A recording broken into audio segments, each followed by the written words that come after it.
Good for what purpose? Buddha's psychology. The Buddha has a list of what he calls craving verbalizations, things we tell ourselves because of craving. 2 of them are, I am good and I am bad. You might wonder, why would the Buddha mark these out as being craving verbalizations? Well, suppose you believe that you're innately bad. How could you practice? All your intentions would be corrupt. All your perceptions would be corrupt. You'd have to depend on some outside force to come in and save you. And there are teachers who take advantage of that, telling you that you're basically depraved and you need their help. But the idea that I'm basically good also has its problems. To begin with, it makes you complacent. You think that you can trust whatever urges come up in the mind. Yet who knows what's going to come up in the mind? As the Buddha said, the mind can change directions very fast. If the mind is basically anything, it's basically changeable, and quickly changeable at that. So what do we do? I know some people who say they don't want to believe in rebirth, for instance, because the idea of having to be moral, simply because you're afraid of punishment, strikes them as childish. But the Buddha never said that that was the meaning of the teaching of rebirth. He taught, basically, that you're responsible. Your actions have impacts that will extend not only into this lifetime, but also into future lifetimes. So you want to be heedful. When you do something, you want to think about why you're doing it, what the consequences are going to be. That's called being responsible. And that's an attitude that he actually does encourage. So we take his teachings as working hypotheses, realizing that they make us adults, responsible adults, mature adults. Mature in the sense that we tell ourselves if we're going to get anywhere in this practice, it's going to be up to us. We do have that potential within us. We're not innately bad, but we do have some bad characteristics. We have a whole stable of different selves in here. Some of them can be pretty selfish. Some of them can be pretty nasty. And we have to recognize that fact. But we also have to recognize that we have some good selves in here as well. Selves that are more skillful. They're all based on the desire for happiness, in the sense of what actually works to bring happiness about. As we take on the path, the Buddha wants to give us a higher standard of what it means to work. This is called a pragmatic approach to the truth. When you take on your perceptions and your views with an eye to what they will lead to, what they lead you to do, and what the consequences of those actions will be. Because we're proactive, we come into the world, we learn a few perceptions, and then we start pasting them onto things. And the question is, the perceptions we have that don't come from the objects themselves, but come from within our minds, where do they come from? Being careful about this point is called safeguarding the truth. Then you have to ask yourself, what are those perceptions useful for?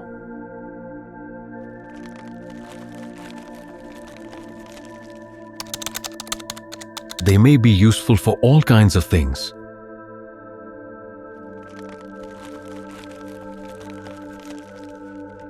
For instance, when there's a pain in the body, part of the mind really wants to know where the pain is so that you can identify what's wrong. Sometimes that's wise. If you don't pay attention to the pain, it could lead to bigger problems down the line, especially if it's something internal. But the question is, when you locate the pain, What are you doing? You're putting together some perceptions, and they may actually make the pain worse. So, when you're sitting here, meditating, and there's a pain, say, in your legs, in your knees, whatever, ask yourself, this tendency I have to want to locate the pain, pinpoint the pain, is that actually helpful right now? How about not pinpointing it, not placing that label on it? See what that would do. So, you're questioning your perceptions. A perception that might have been useful for one purpose may not necessarily be useful for the path.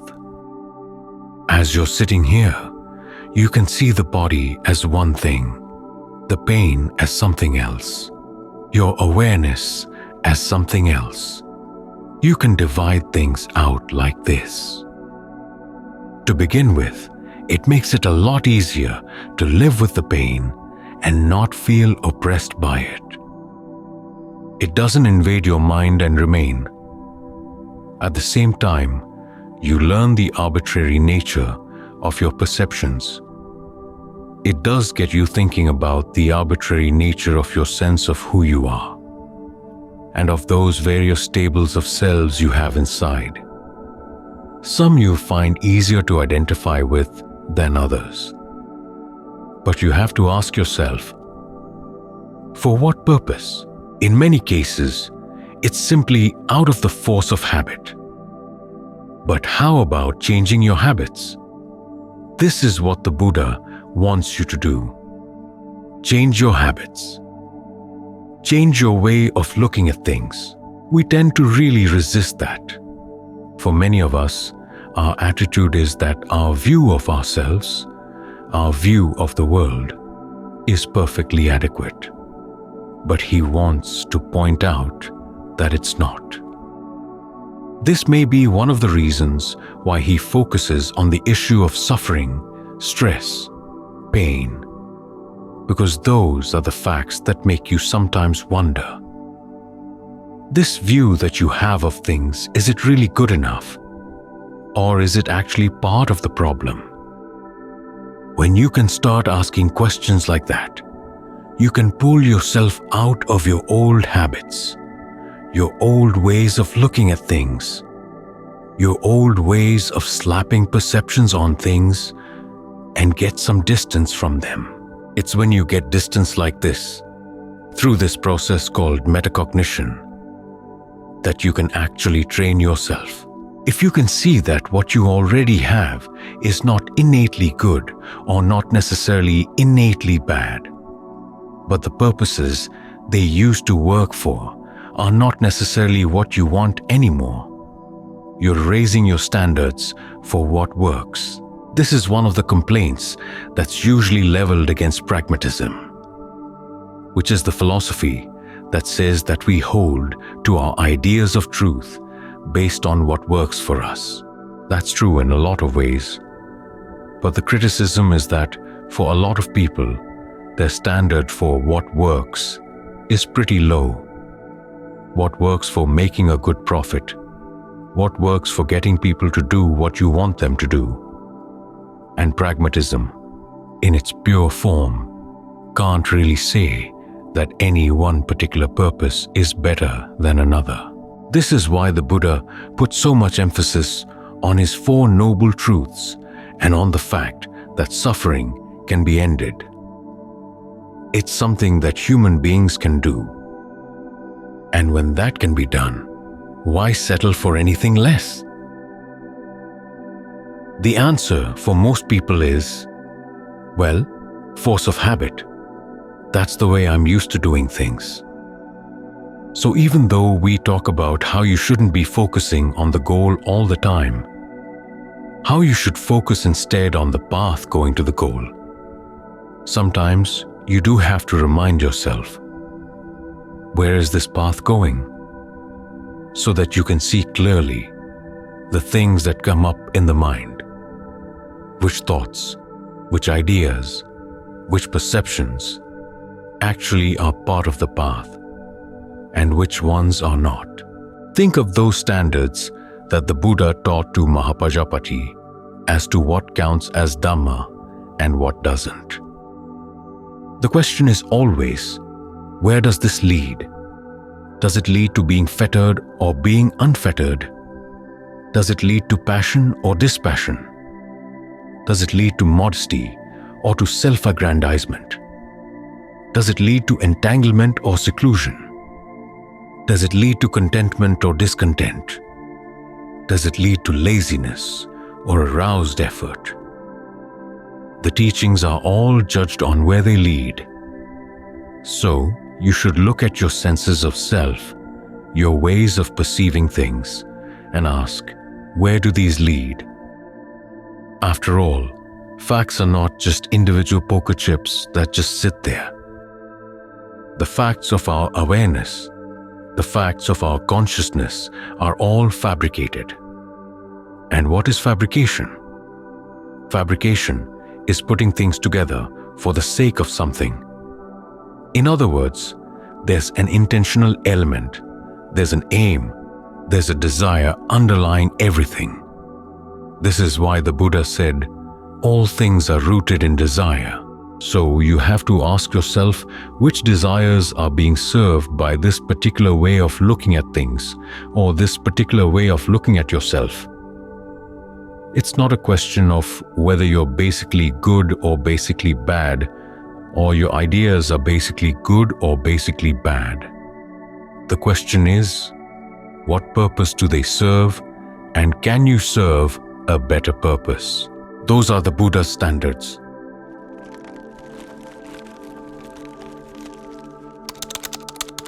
His teachings are fabrications too.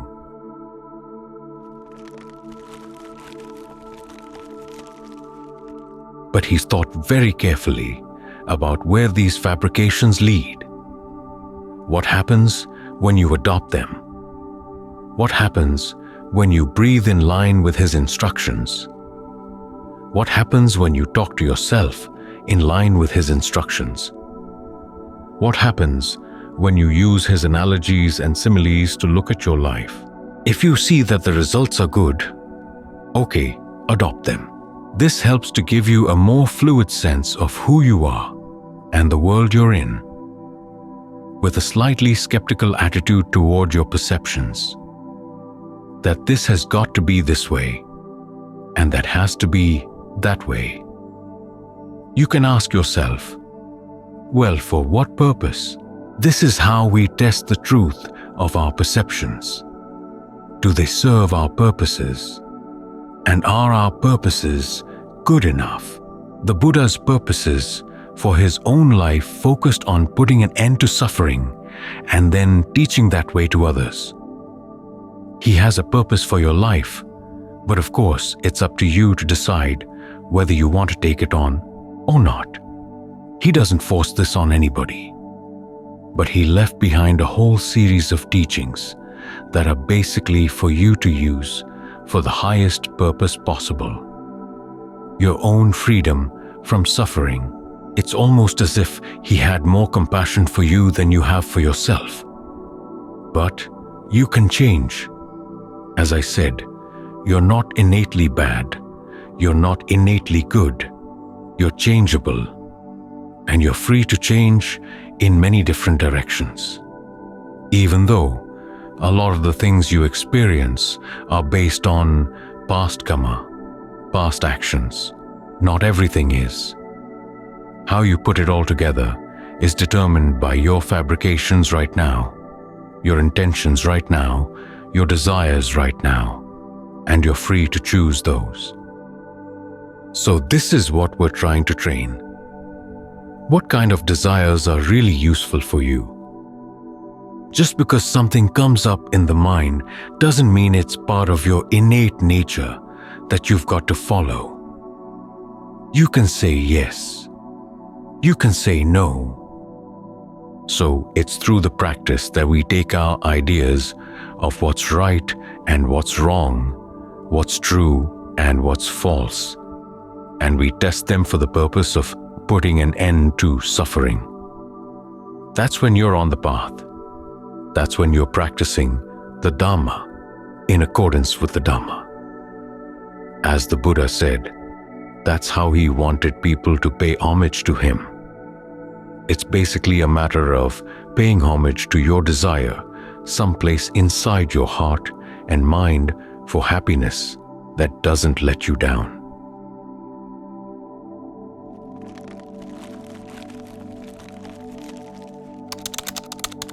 Things as they function.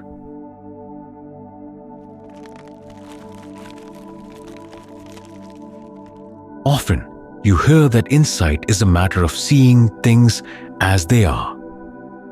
The actual phrase in Pali, though, means seeing things as they've come to be. In other words, we're looking at processes. We're seeing things as they function because we want to figure out how to take those functions and use them for a good purpose, putting an end to suffering. Like right now, as you're meditating, you're bringing an intention into the present moment, and the intention is to stay with one object. That object is the breath. And it's good to hold in mind a perception about the breath, that it's not just air coming in and out of the nose, but it's the sense of energy flow in the body. You'll notice that when you change the perception, you change what you actually experience. This gives you some inkling of the fact that what you're going to experience has a lot to do with what you bring to the experience. After all, that's the message of the Four Noble Truths. It's because we approach our experience with ignorance that we're going to suffer. And part of that ignorance has to do with the processes that follow after sensory contact. Sights coming to the eyes, sounds to the ears, smells to the nose, tastes to the tongue, tactile sensations to the body, ideas appearing in the mind. We're ignorant about how we deal with these things and shape them afterwards. But how we shape them beforehand is an even bigger mystery, which is why that's where a lot of the teachings are aimed. Now, the term things as they have come to be has a special meaning because the Buddha says our problem is that we fall for the craving that leads to becoming, and becoming is your sense of who you are in a particular world of experience. Yet that sense of who you are and that sense of the world have been shaped by a lot of things. If you just take them as a given, you're going to miss an awful lot of what's going on behind the scenes. But if you look at the process as it has come to be, you begin to understand how these things form. Once there's becoming, you have one of two reactions. Either you want the becoming to continue, or you want it to be destroyed. You want it destroyed because you find yourself in a particular situation and you don't like it. You don't like your identity. You don't like who you are, or you don't like the world around you. And there's a destructive impulse there. That's called craving for non-becoming. The Buddha says both of those cravings lead to more becoming, because as long as you think of yourself as somebody in a world, even if you want to destroy that world and that somebody, that frame of thinking carries you on. You cling to that particular idea, and around that clinging comes another sense of self and another sense of the world. So, as the Buddha says, the way out is to look at these things as they've come to be. In other words, you look at the processes that lead up to becoming before they coalesce into a state of becoming. You trace them back to clinging and craving, feeling, sensory contact, the senses, name and form. In other words, your sense of the body, activities in the mind, consciousness, and fabrication. Fabrication here is three things: bodily fabrication, your in and out breath; verbal fabrication, your thoughts about an object, when you direct your thinking to an object and evaluate it, make comments on it, ask questions about it. Then there are feelings and perceptions, which are mental fabrications. These fabrications are usually based on ignorance, which is why we suffer. But if we bring some knowledge to this process, then we can begin to see things as they've come to be. These are the things we're focused on as we meditate. You watch the breath. You get very conscious about how you talk to yourself about the breath. All too many people, when they hear that the first level of right concentration has directed thought and evaluation, say, "How do you do that?" The answer is, it's something you're doing already. It's your internal conversation. And these conversations have been going on ever since you learned language. What's special here is simply that, for the sake of concentration, you're going to be very conscious about what you're directing your thoughts to and what kind of evaluation is useful. Like right now, evaluating the breath to make it comfortable.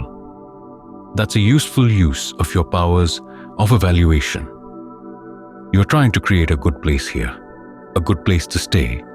We're surrounded by the heat right now. And as long as you have that perception of being surrounded by the heat, it gets oppressive. So, switch your perception over to the breath. The breath can permeate the body. Some people even feel a breath energy around the body like a cocoon. Take that as your object, or you could take off thoughts of goodwill as your meditation object. It's the same sort of thing. You have to breathe calmly as you're developing goodwill, and then you direct your thoughts to all beings. May all beings be happy. Then you evaluate that wish.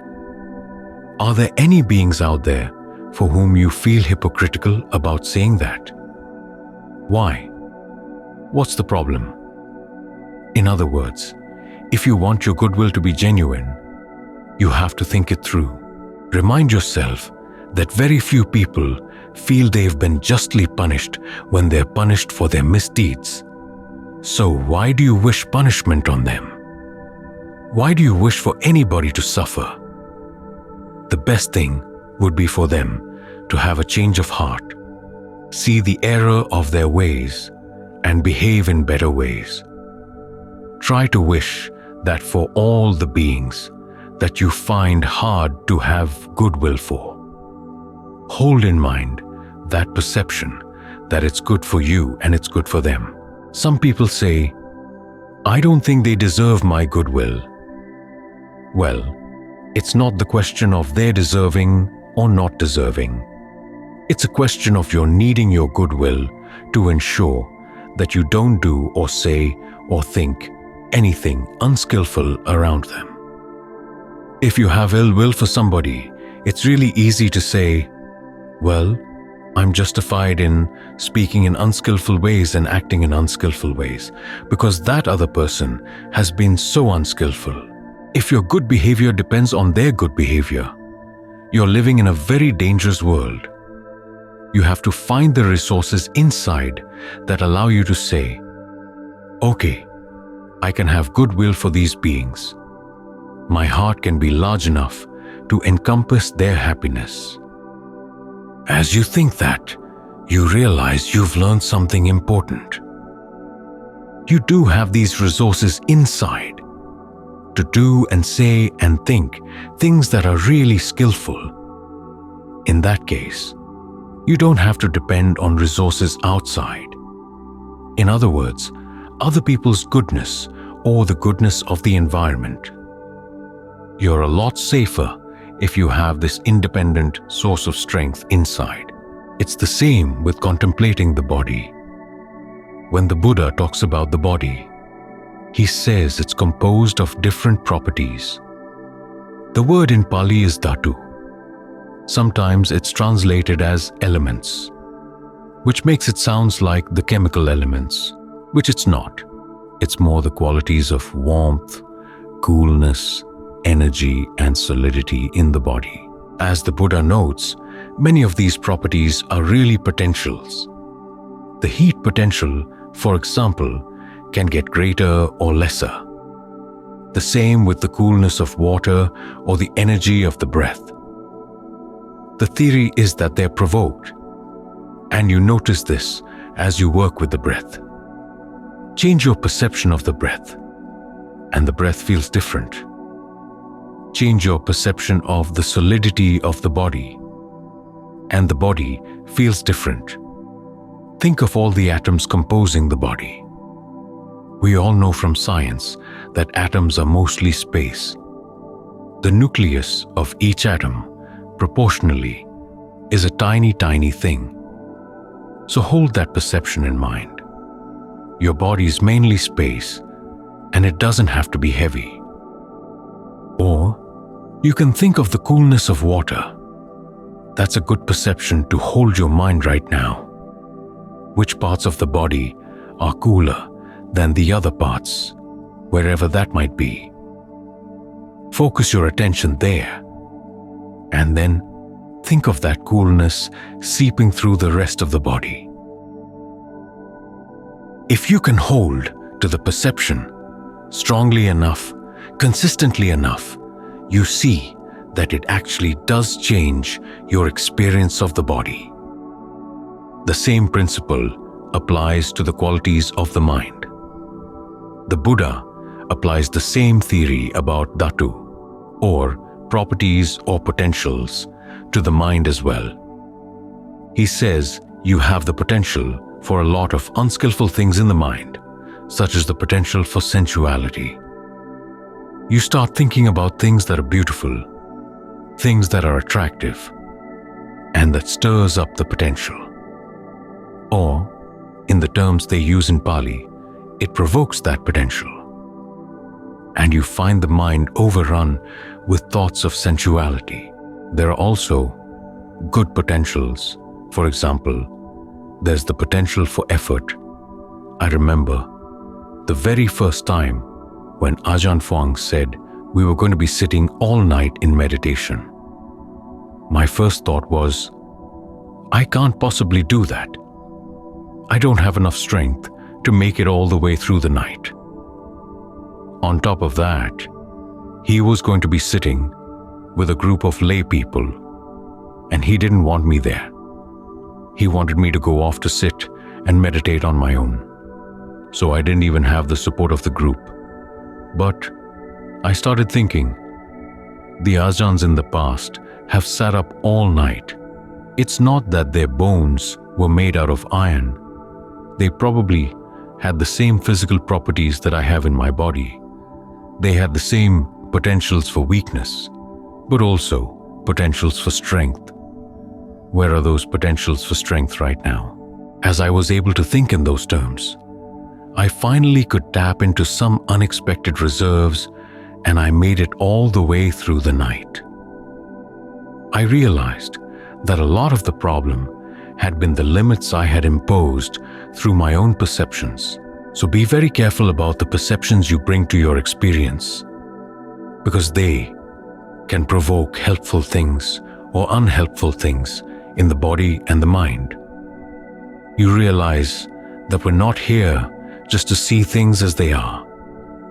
We're here to see things as they function and to try to take advantage of the potentials of those functions.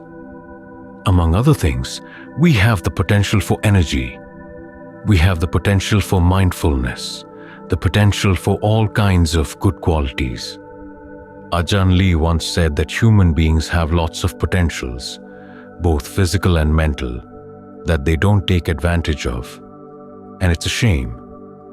There's a lot of good we can do as we explore these potentials. So we're not here to be as passive as possible to say that we're seeing things just as they are. Look at the way the Buddha approached awakening. He didn't just sit there passively. He tried different approaches. He focused his mind in different places. He took different things as the themes of his meditation.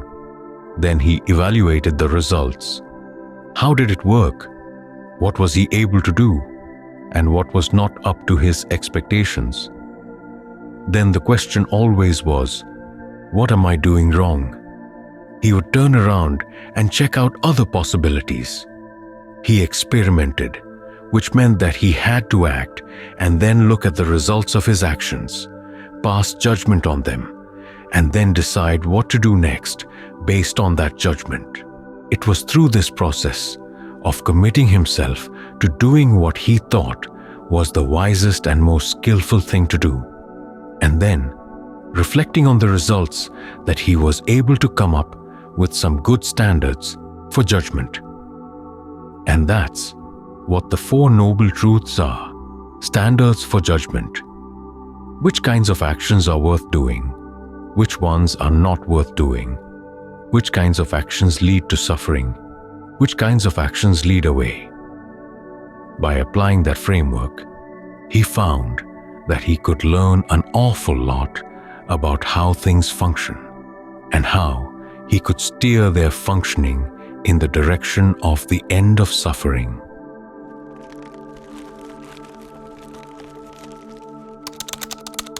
So this is why we meditate.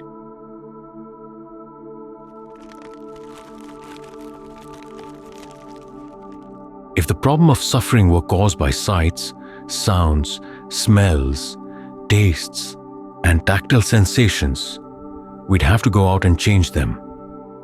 But here, it's actually caused by the activities we bring to sensory contact. And those activities are happening in the mind.